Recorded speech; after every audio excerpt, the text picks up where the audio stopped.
Ladies and gentlemen, the American Jury and Bulldog Nation, let's get rolling with the show.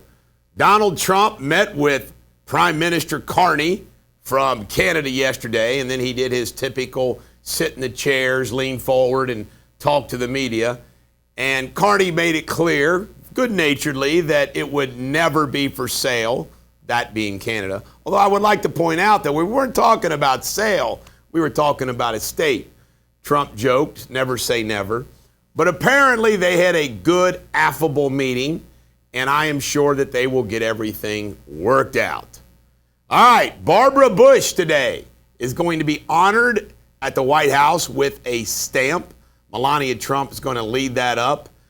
Missing from that will be George W. Bush.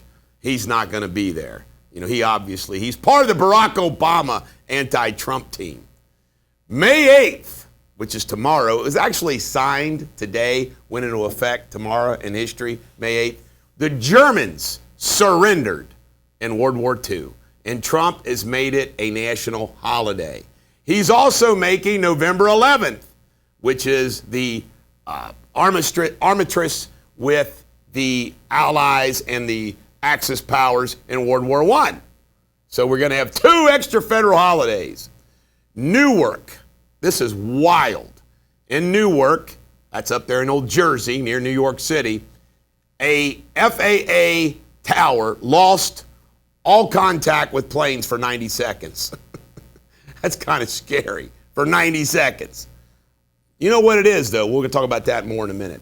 New York PD, New York police officers, were actually attacked by 11 gang members of the Tren de Aragua gang. It's unbelievable. Some of them were even juveniles. Fentanyl Bust. Pam Bondi announced yesterday this huge bust. They displayed the guns, the cocaine, the meth, the fentanyl. It was pretty wild, the amount that was seized. Never saw any pictures like that under Joe Biden. None.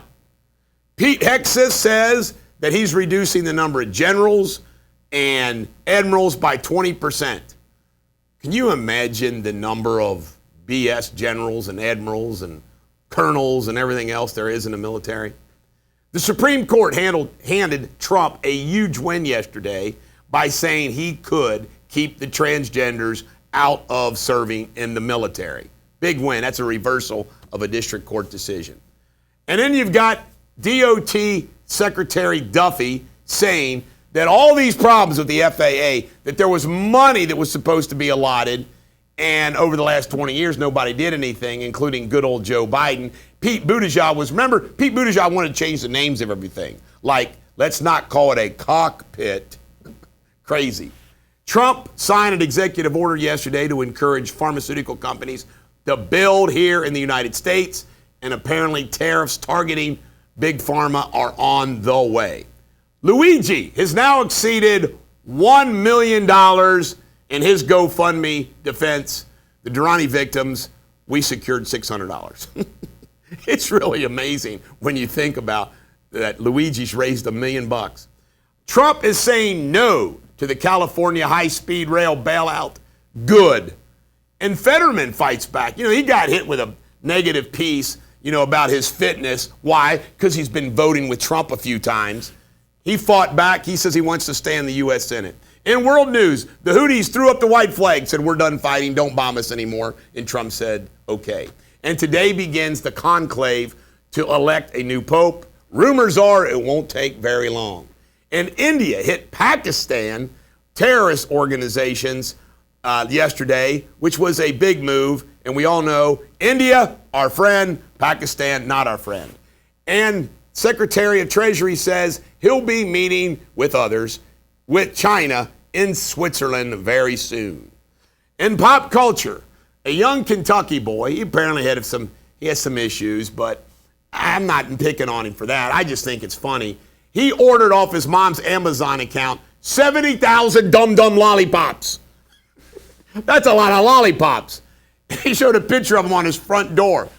I wonder if they sent them back. Or are they just going to keep the lollipops? In Sports Without Boundaries, Sovereignty announced, Bill Mott's trainer announced, that he will not be running in the Preakness. No Triple Crown this year. And Andrew Giuliani, the son of Rudy Giuliani, is Trump's appointee to head up the American hosting the World Cup. And the Warriors last night beat the Wolves 99-88 in game one, and the Pacers upset the Cavs again in Cleveland, 120-119. They're up 2-0. Last but not least, your Shakespeare insult of the day is, do not be a gut-griping, dizzy-eyed varlet. This is the Bulldog. Every dog has their day. Have a great day.